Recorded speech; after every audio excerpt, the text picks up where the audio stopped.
So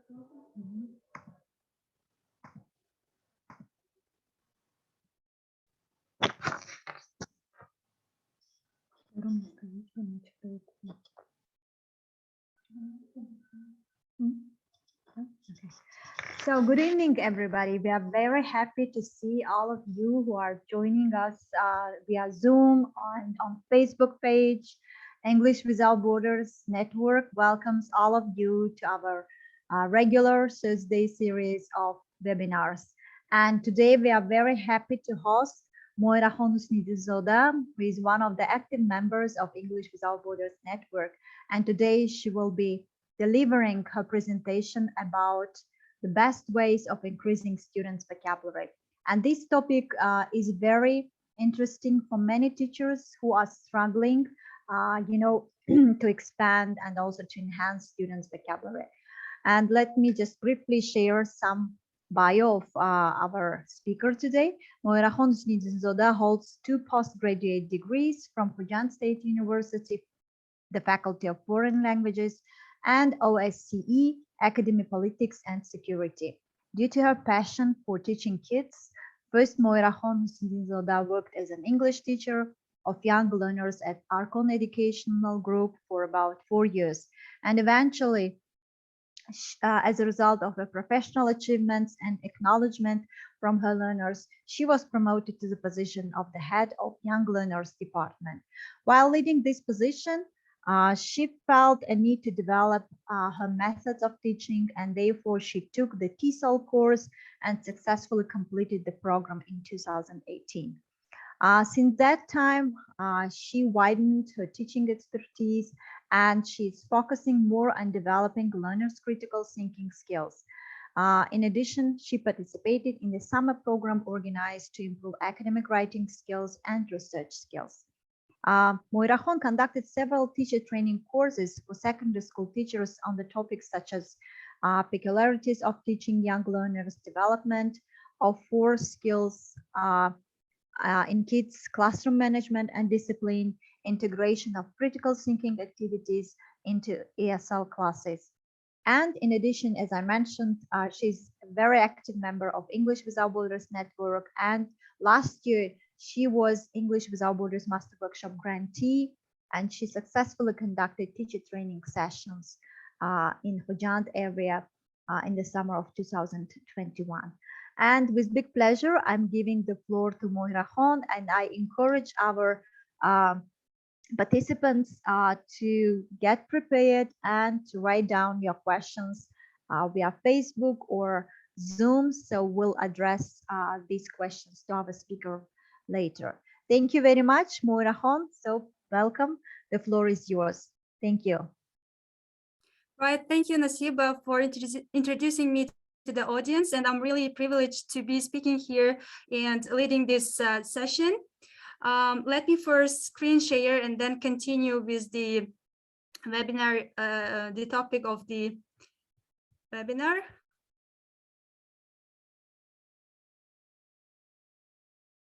Hope you can see my screen. Right. Okay. So as it's been mentioned, today we are going to talk about the ways that would help us to increase our students' vocabulary. And first of all, I want to give you some background information of what we are going to do and what we are aiming to give today. So first of all, as usual, some theory and then some practice. So therefore, we'll talk about types of vocabulary first, and then principles and techniques that any EFL or ESL teacher should know while teaching kids, young learners and adult learners. Once we are clear with the techniques and strategies, we would then dive into sample exercises, games, and activities. And then, of course, we would want to hear your questions and feedback regarding this session. So, as you know, there is ongoing discussion between those who are for grammatical approach and those who would want to see more vocabulary practices in the classes. And in this case, I would want to refer to one of the scholars' quote saying that while without grammar, very little can be conveyed. Without vocabulary, nothing can be conveyed.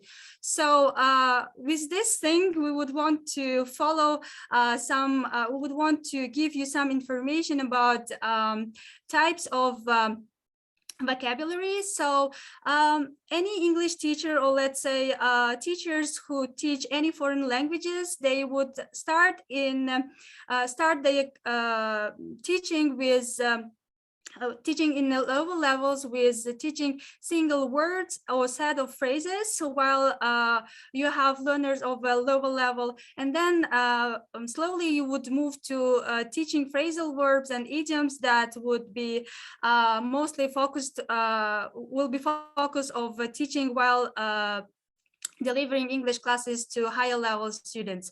So as a teacher, once you start teaching these set phrases or words or idioms, all this vocabulary can be categorized into listening vocabulary, speaking vocabulary, reading and writing vocabulary.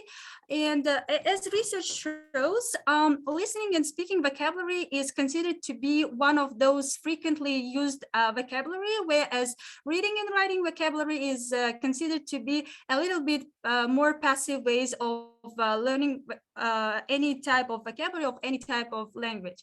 So when we talk about listening and speaking vocabulary, we are meaning oral vocabulary, right? And when we talk about listening and reading vocabulary, we mean receptive vocabulary. And whereas speaking and writing vocabulary is considered to be expressive vocabulary.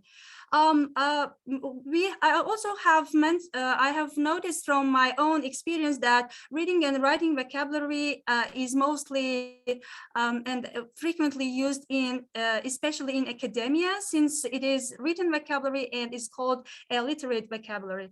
So let's say as a teacher who has worked both at school and in language centers, I would mention that we as a teachers of English language, we would also focus on games and activities which will eventually develop our students' listening and speaking skills, because through these exercises, vocabulary is remembered better. And let's say the vocabulary learned through listening and speaking, and of course reading and writing is also there. This type of exercises, they can stick in the learner's memory forever. So here I would want to share with some tips, or let's say principles, that we as teachers need to follow. It's been mentioned, I had specialized and I have vast majority of my experience dealt with teaching kids and young learners. I would mention these few tips. While teaching vocabulary to kids, so we need to keep teaching very simple and clear, and we don't need to bring them too many complicated explanations. And also, while teaching new vocabulary, be it new vocabulary or any other exercises, it's better to relate the present teaching, I mean the topic of the present class, to our students' past knowledge, and by showing a pattern or by bringing a model, right? And also using both oral and written presentation it works well with the students, because as you know, kids and young learners, they love visuals. So using different kind of cards or visuals and writing vocabulary on the board, or explaining and rehearsing the words together out loud, that kind of simple techniques can work well. And also, I would want to mention that while you teach any new word to a student, especially young learner, it is recommended not to bring any other unknown or little known related words like synonyms or opposites. Maybe our audience may be surprised by this kind of tip, but can anyone tell me from their own experience why it is a general kind of recommendation? Why it is recommended not to bring too much new or synonyms while teaching kids and young learners? In case we can see any answers in the chat box, that would be nice. I just want to hear any kind of tips from our audience or any ideas that an audience can share.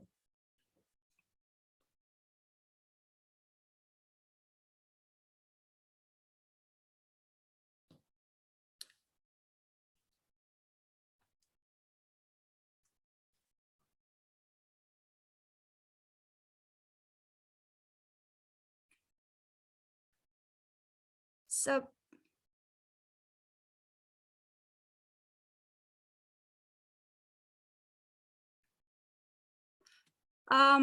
we have seen that people say when teaching vocabulary to children, it needs to be fun and simple, use games, charts, chants, and visuals. That's great, thank you. Right, and let's go further and see what I've here. Yeah, by bringing that tip, I wanted to mention that our actually usually kids and young learners, they have shorter attention span, meaning that they can concentrate on topics up to 15 minutes maximum. So, and therefore, bringing too many synonyms, antonyms, and etc. can confuse students first. And of course, since they have a shorter attention span, that vocabulary taught could be messed up with other new words. So it is preferred not to overburden them with the too much new vocabulary. And also it is actually recommended to teach up to 10 new words in a class. It's also again linked to the attention span of the kids. Also, another useful tip that is, I think most of the teachers already use this tip is recycling. Recycling new word and vocabulary is one of the best techniques that can help students to remember the vocabulary. And as it's been mentioned by some of the participants, using active learning methodology, games, activities can help a lot. Now, let's move on to from let's say theoretical part. Let's move on to some practical part. In here, I wanted to share with some exercises and games that I already kind of used while teaching young learners and kids. And of course, the range of the games are unlimited, and I've chosen here some of the activities that were well received by my own pupils and that brought real results. So I hope you also would love to use this or utilize it in your classes. The game that I'm going to share here is called Speedy Vidi, and the aim of this game is that why I like this game is because it doesn't take much time for a teacher to prepare, and I know how it is difficult for a teacher to prepare so much things for the classes that you have one in one day in a row. So this game is fun and it doesn't take much preparation, because what you need for the game is just flashcards of the vocabulary that you taught your students and just a couple of fly swatters. What you're gonna do with these things, once you taught your students vocabulary, you can stick the cards on the board, or it is better to put all the cards on a desk and ask two students to come to the desk. And once they come to the desk, a teacher would call the name or call the item which is on the desk, and the student who is first to swap the card is considered to be the winner. And the person who gets the most number of the cards, the student who is the fastest among these two is going to be considered a winner. And actually, this game can be used as a practice of the vocabulary or checking the homework which has been taught in the previous classes. And through this exercise, a teacher can improve not only students' vocabulary, yes, checking whether they learned the vocabulary or not, and also this game can also improve their listening skills and pronunciation skills. Why I say pronunciation? Because a student who swaps the card is going to take the card in his hand and then going to pronounce the word. First, the person is going to hear from the teacher's mouth what the word is. Like, for example, I say a sofa, and a student swaps the card with the sofa, and he takes it and also says sofa, right? Or we can have words like wardrobe. Yeah, students may struggle saying that word correctly, yeah, pronouncing this word correctly. They first hear the teacher, and then once they get this card on their hands, they also repeat the word.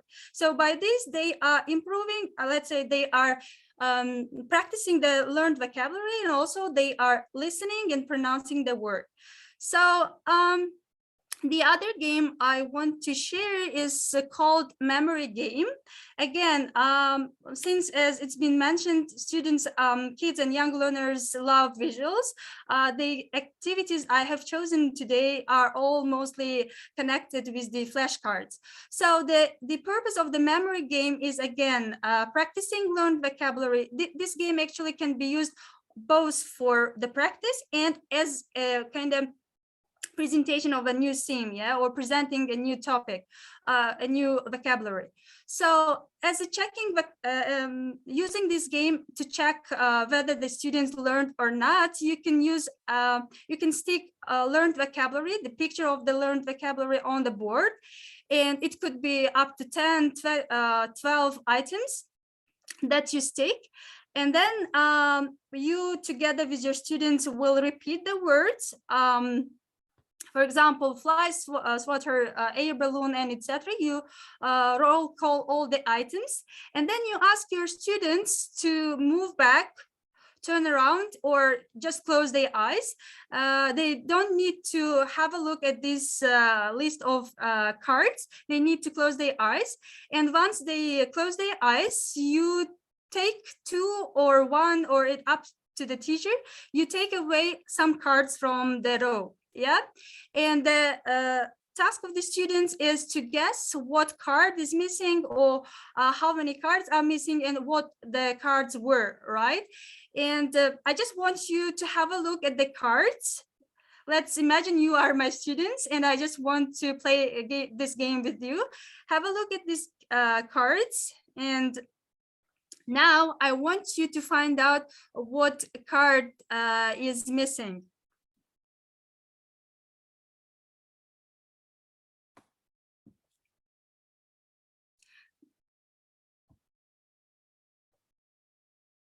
In the previous slides, you had up to, I guess, 10, if I'm not mistaken, pictures, and I've taken away one. And I'm just wondering whether you have remembered the cards, and if you can guess what is missing.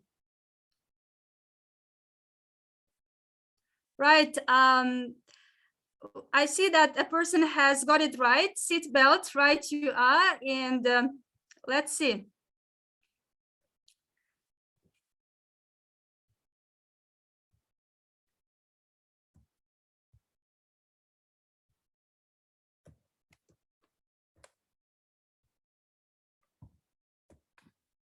Yeah, right you are. And as you see, seat belt is missing.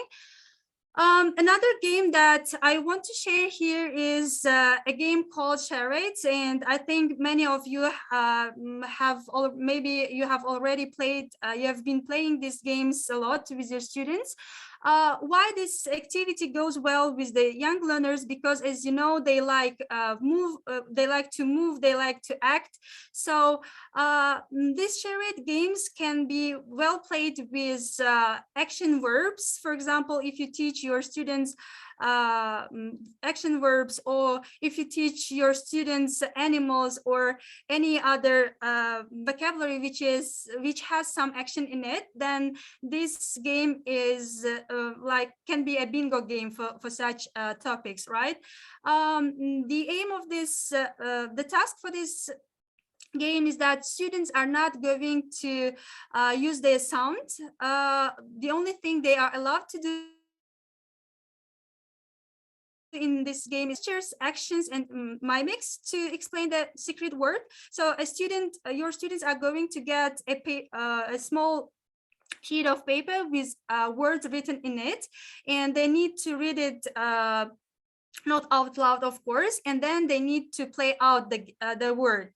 And it is better to play this game in teams, and once you get games and turn them into a competition, that will have even better effect, yes, with the students. So therefore, if you have class of a big size class, then you can have more teams, but usually I play these games in 2 teams, and the team which guesses more words is going to be the winner. And usually I give up to 2 minutes for this game. A student who's going to present or to explain the word with mimics and gestures and actions has 2 minutes, and in 2 minutes, his peers or group mates, they need to guess the word. So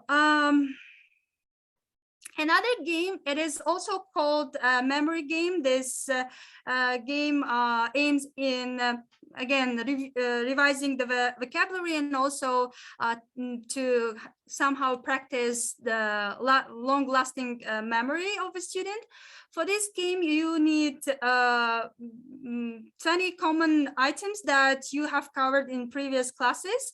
You can bring those visuals, or you can again use the cards, flashcards. You need to put those 20 cards on a desk, blank desk.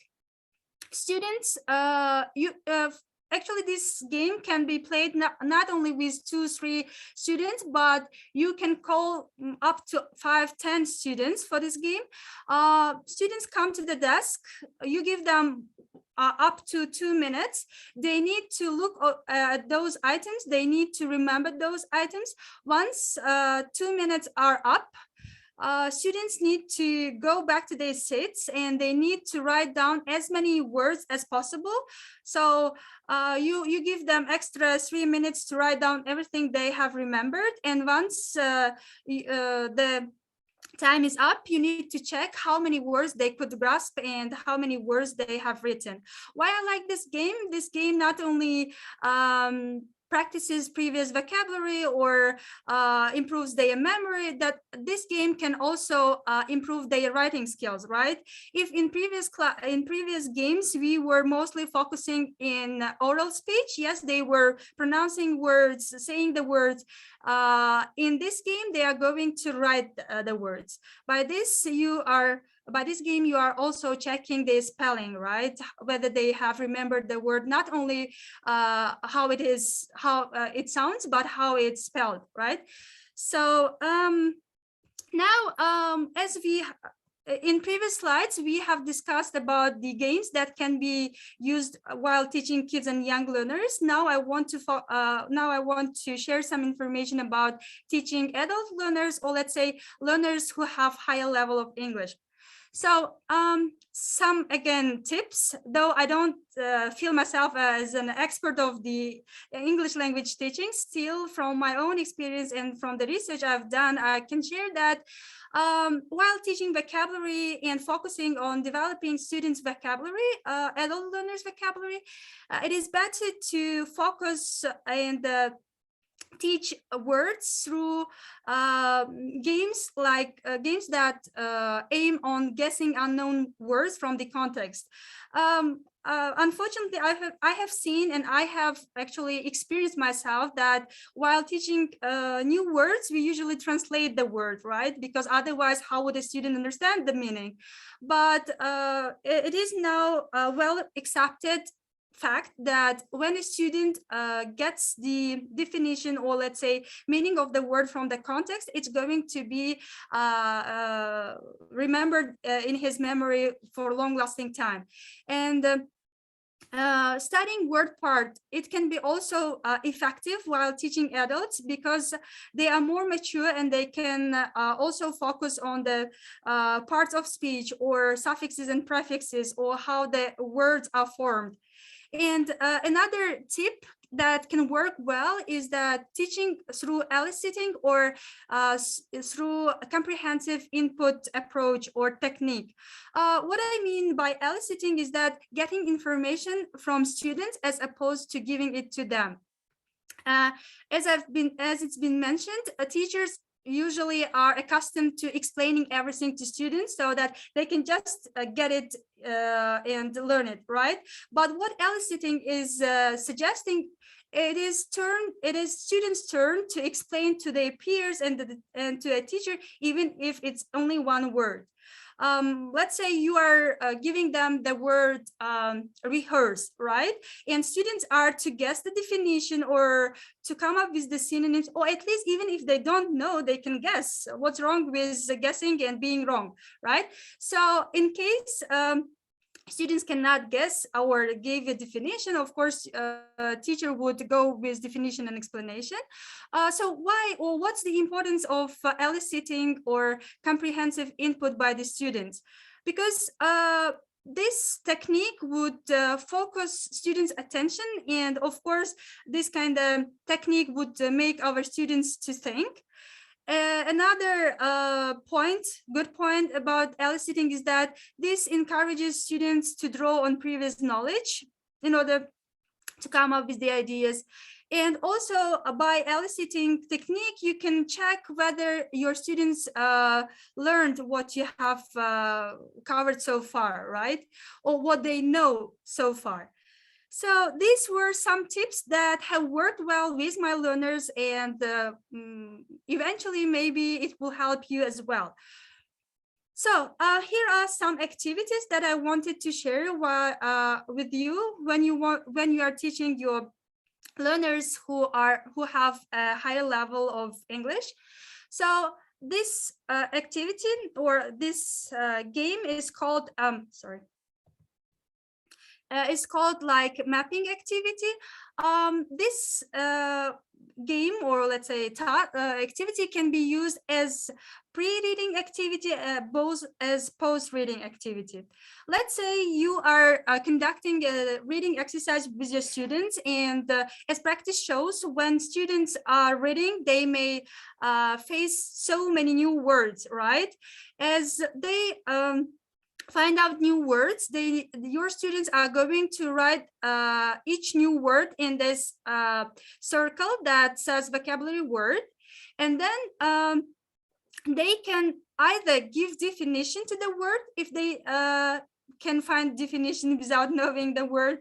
But what this exercise aims at, first of all, students are going to define what words are unfamiliar to them. They need to put this word to the vocabulary word, and then at least to guess the meaning of the word from the context as it's been mentioned.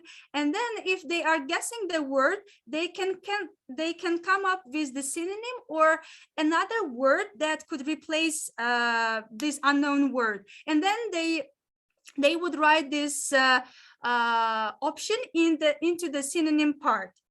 Once you are done with this part, and once you finish reading, you as a teacher would give definition to the word. Yes, you would explain synonyms of the word, and then you would give antonyms. Or once you are done with synonyms and antonyms, students can come up with their own sentences, right? But before they come up with their own sentences, as post-reading activity, as your students are already aware of the meaning of the word, or as they are already aware of the synonyms of the word, it can be used as individual work. Each of the students are going to give definition of the word, synonym, antonyms, and then come up with the sentence. Because they already discussed with you, they understood, and now you are checking whether they got the word. Yeah, that's how pre-post reading activity with vocabulary could work well. Another activity that I wanted to share is called a word wheel. It is similar to charade game, but now it comes in a different format. So for this game, you just need to copy out this wheel, and then you need to come up with the list of new words that you are teaching them or you are checking. So students are going to use a spinner and then spin that thing, and once the spinner stops, they need either to act out the word that they have, or they have to give the synonym, or they have to give a word which rhymes the word they have. So by this you can again check to what extent they have remembered the words that you taught, and when they come up with synonyms and when they come up with the words that the words that rhyme the word. This way, I guess you can increase your students' vocabulary, and this way they will be more engaged. Another exercise that also have worked well with my students, it is very similar to the game with the ball, which usually teachers play. Like you can come up in a circle, you throw a ball, a student gets the ball and says the word according to the topic, right? For example, you have a topic of seasons, and you throw a ball to a student, he grabs the ball and says, well, let's say spring, and he throws to his peer, and by this you would come up with the words with which goes with season. But this game is a bit modified. It is a bit different. Why? Because as I'm a teacher of critical was try to push my they can. Sorry, I got lost, I guess. This way I kind of challenge them. So for this game, what we need, again, we need just a ball and vast learned vocabulary, and students come up in a circle, right?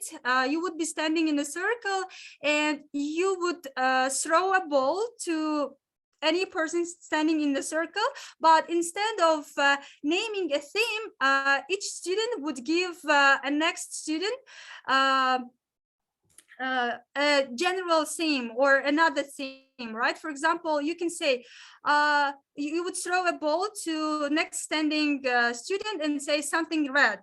And your student is going to come up with the word which has to be red. For example, I brought here a word strawberry, right? And then this student who got the ball throws a ball to his peer and chooses another topic. By this, each student is going to be thinking what to answer, and also coming up with another topic and another theme. So this through this game, you are not checking only one topic or vocabulary of one topic, but through one game, you are checking the vocabulary of several topics. That's why I love this game. Another exercise, one more thing. When you want to play this game, I want to mention that word snake is best played and would bring benefit both to the students and joy to the class when your students' level is a bit higher. This requires students.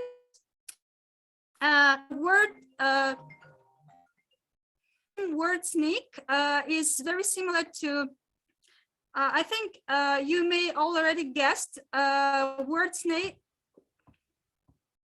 Word snake is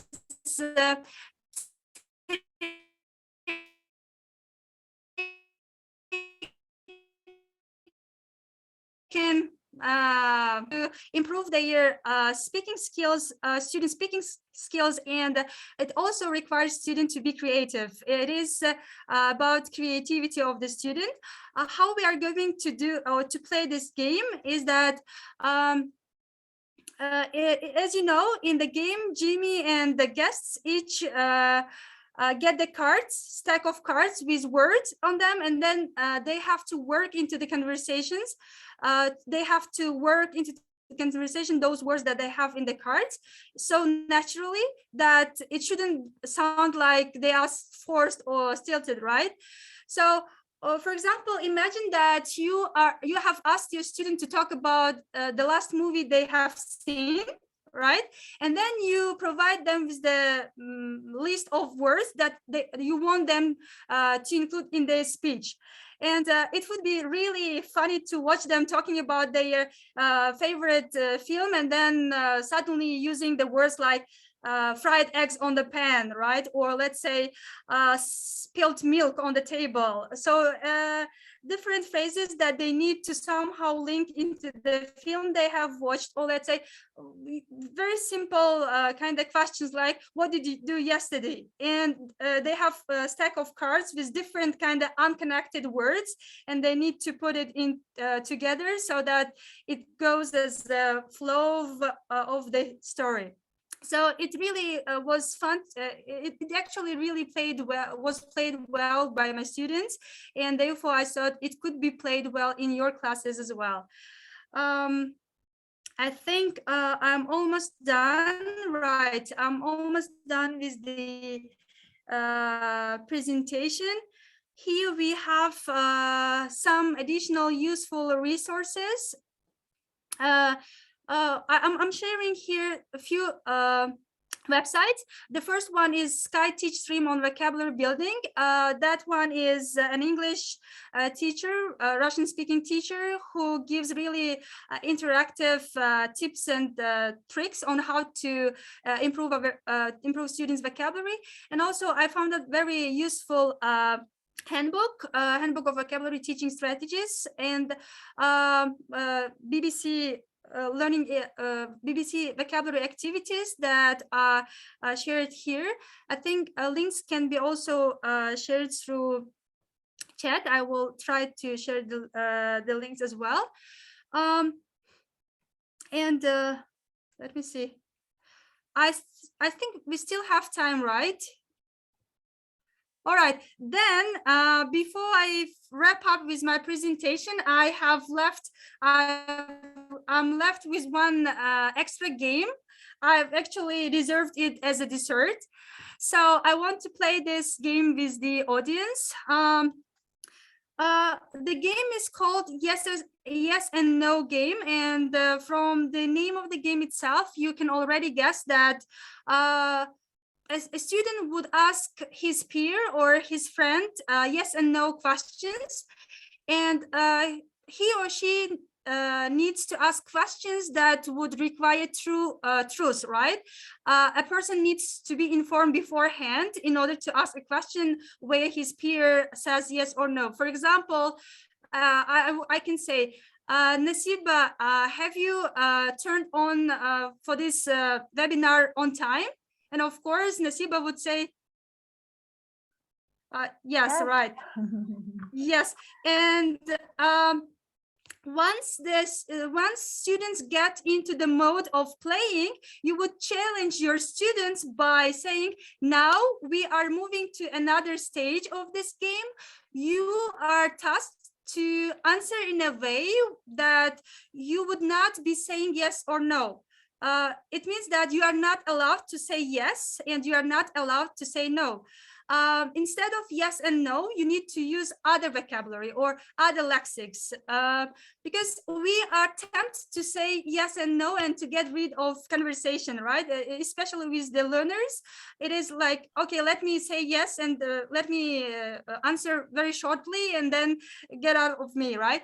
So when you ask students questions, general questions that requires yes and no, and then you demand them to answer in a way that yes and no is not there, it would be challenging and interesting.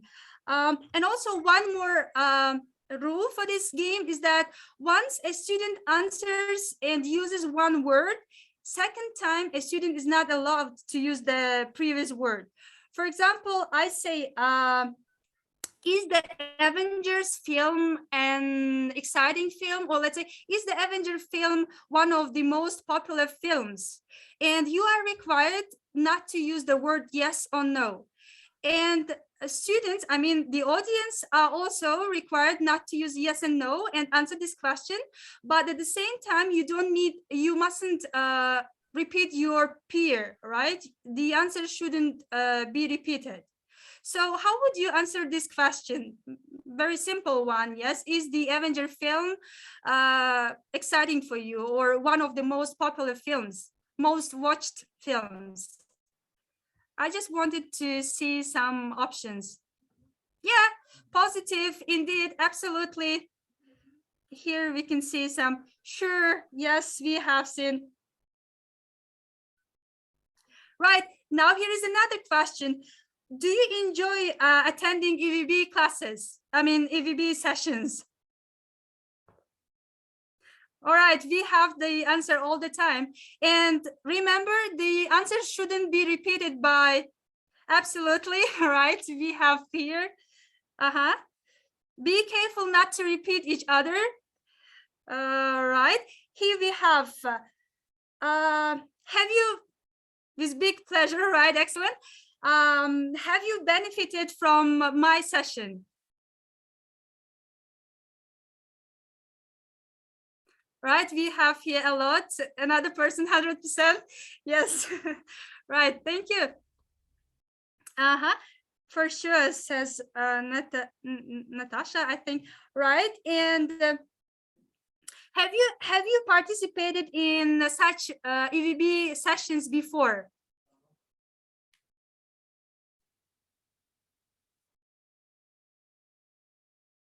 All sessions, right? We have here never. I'm trying to attend all. This is my first time, of course, and etc. I think time is up. The time which was allocated for me is over, and thank you. I will. And let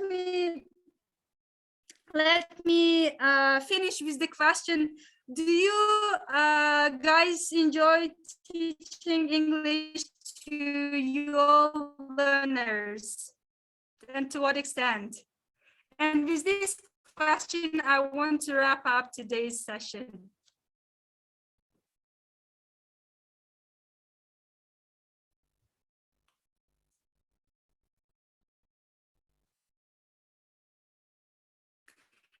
Teaching is touching hearts, right? Could you repeat? Do you enjoy teaching English to your learners? In case my connection was bad, sorry for that. Gulnora says, I adore being with students, teaching and learning from them and inspiring them.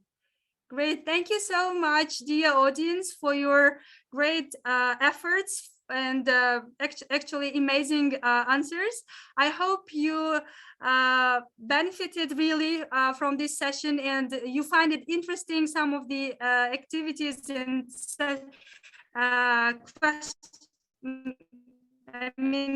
games that I've shared.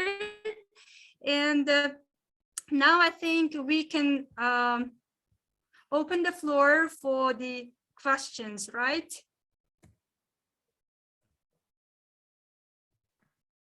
Yeah, thank you so much, Mohirakhon. Like, I'm just, trying to follow all the chat messages because, like, so many messages have been sent.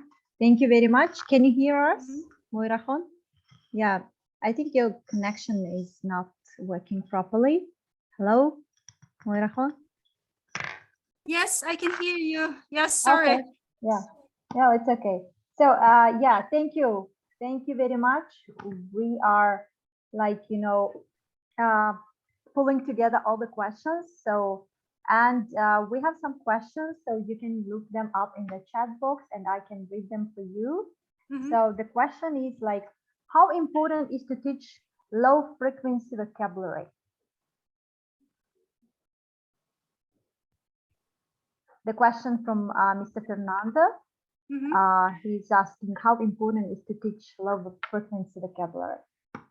Yeah, in my case, I would say instead of wasting time and focusing your attention in the class time on the vocabulary, which is considered to be low frequency, I would focus more on teaching and practicing those words and lexics that are of higher frequency. Yeah, thank you very much. So we have more questions, so let me just scroll up because really trying to catch up with all the words with all the questions. So just a moment. So okay, I think Nata asked some questions, so I'm trying to find this question. Sorry. Yeah. Right. Yeah. So, Gulnora, have you seen that question? I'm trying to find it in the between. I think yes. I think Natya was saying that some of the examples of activities that you shared, they mostly cover the pre-reading activities.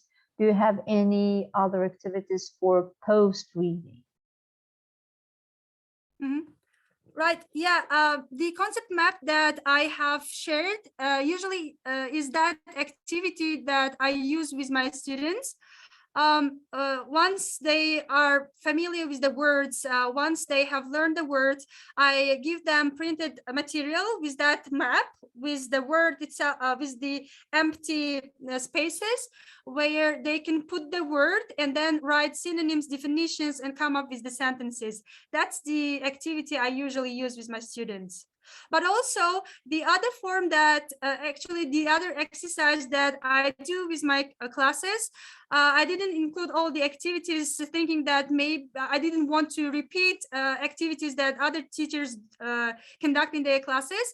One other form of activity and a challenging one for my students is that I list all the vocabulary that we have covered or during the class we have covered. After the reading, I put the words on the board and then assign them a task like use all these words and make up a story. Make up a story which is about anything you want, but the main important thing is that your story should include all these new words that we have covered so far in this class.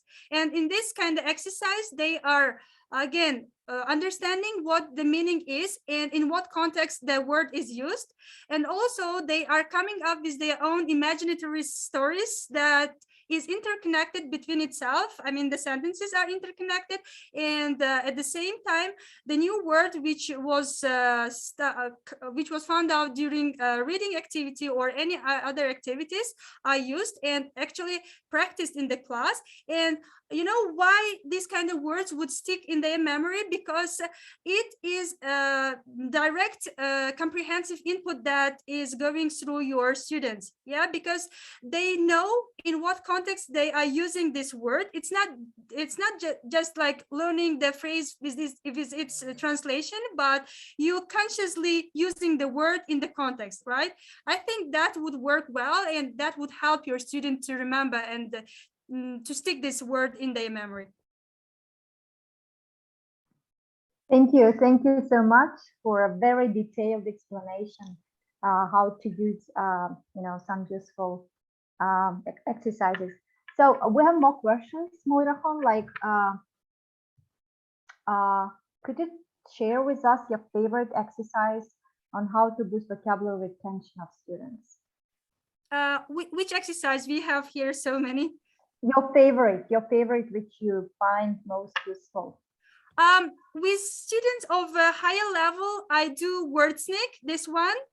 But as I mentioned, it needs a bit, it requires students to have a better proficiency level. because they are speaking spontaneously without preparation, right? And they need to come up with interconnected, with logical flow plateau story. And with young learners, I would usually play this one, fly swatter game, this one. Mm-hmm. They enjoy playing with it because it looks like just fun game, not a lesson. Therefore, they usually love this. And can I still elaborate, or I'm taking too much Sure. time? No, sure. And with this missing game, I usually play jokes on my students, and I ask them to remember the card and close their eyes, and sometimes don't take any word, and ask them to guess what the word is missing. And sometimes those who are unattentive would be thinking a lot and saying, okay, what is the word? We give up, tell us what is missing. And at the end, they find out that nothing is missing, everything is there. This way you can somehow interact with your students in a more fun and joyful way. Mm-hmm. Thank you very much. Well, next question.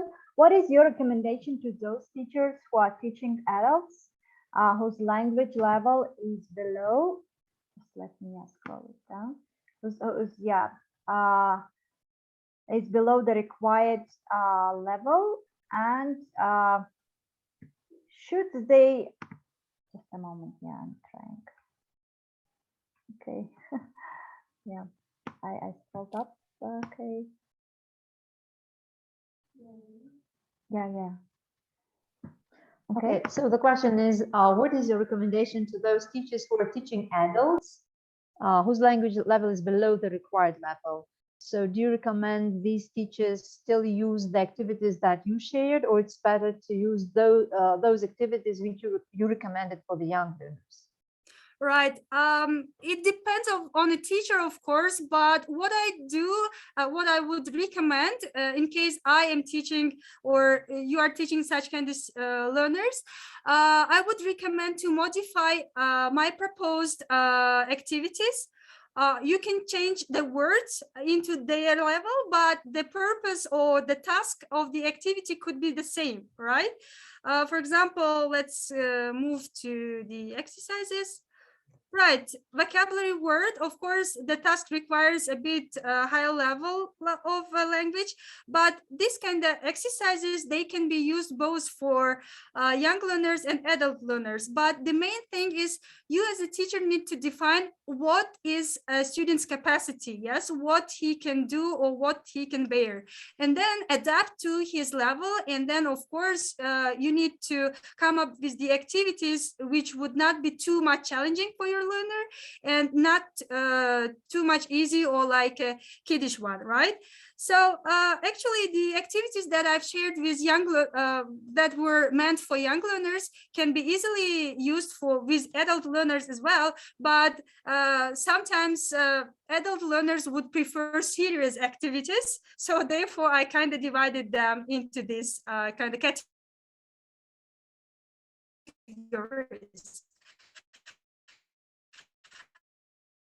There's no Thank you very much. such a taught learners on that.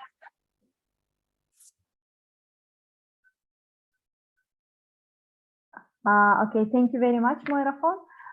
So another question, can you talk about the challenges playing the games you mentioned? So it would be interesting to hear from your experience. Sorry, Nasib, but can you please repeat, because my net is not that stable? Yeah, can you talk about the challenges playing the games you mentioned today? And it would be really interesting to hear from your own experience. All right. Yeah, I can talk about challenges while teaching young learners, because as you know, once you get into the games, your class will definitely change into a noisy and a class which goes beyond some boundaries of a discipline. That was most frequently faced challenge in my classes, especially a game which goes with flies water, because sometimes my students would go crazy with these flies waters, and instead of swapping on the card, they would play with each other. That was one of the challenges that I faced. And of course, you can somehow moderate these kind of challenges. And by the time, once your students are somehow accustomed to the rules that you have in your class and the limitations that you put, hopefully these challenges would be overcome.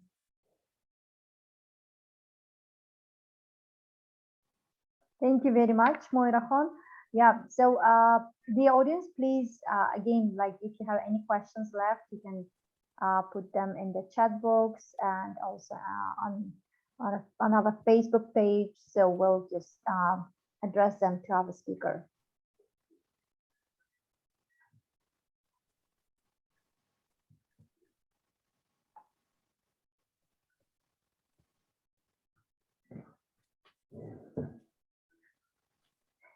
Yeah, so we have a question. How do you teach abstract vocabulary? Mohirakhon, can you hear us? No, sorry, you disappeared. Yeah. You got disconnected. Okay. Yeah. How do you teach abstract vocabulary? All right. The most tough and challenging one. In such cases, we would usually come up with the sentences where these abstract nouns or let's say vocabularies are used.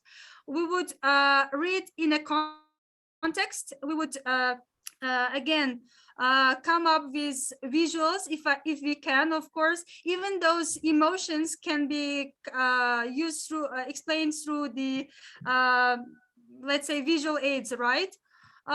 So by bringing examples and by putting these words in the context, I think these words, this vocabulary can be taught.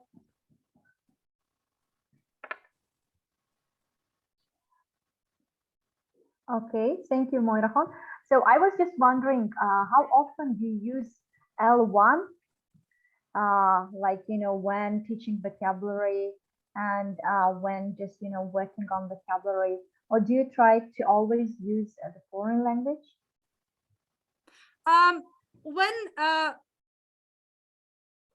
When I was teaching kids and young learners, I would mix two languages, of course, but now since I'm teaching a higher level, we are not transforming or converting from one language to another. We are only using English.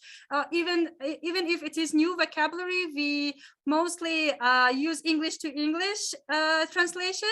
Of course, even B1 students, they find it challenging and they would ask us for translations, but we kind of refuse to translate, but bring as many examples and sentences so that the student can get.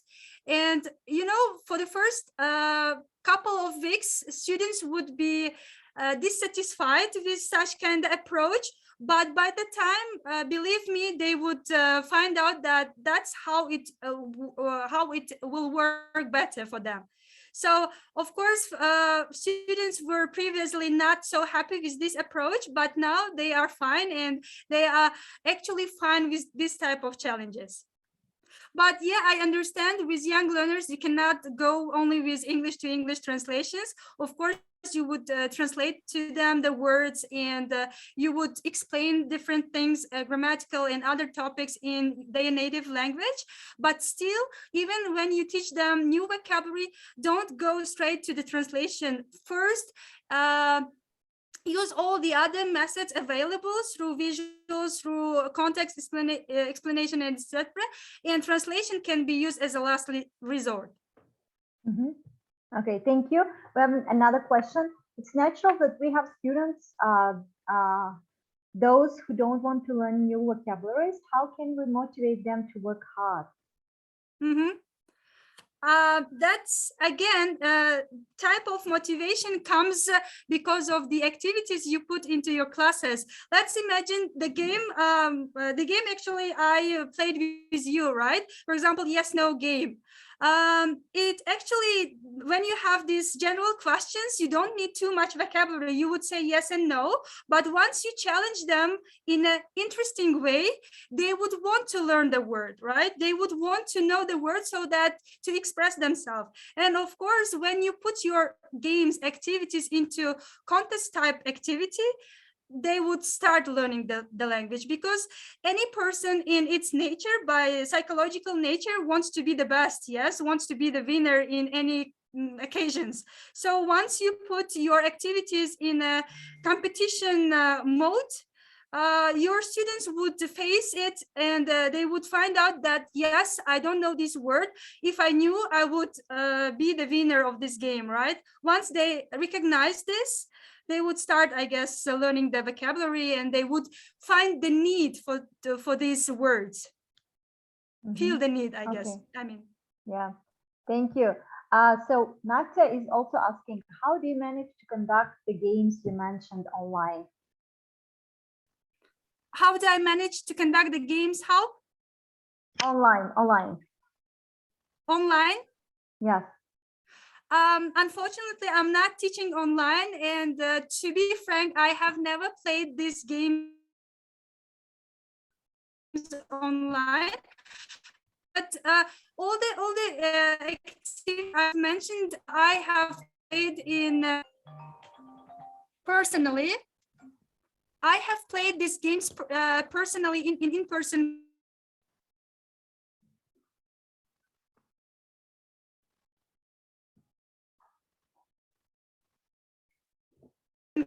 classes. Hello, can you hear me? No, we have lost you for a couple of seconds, but now we can hear.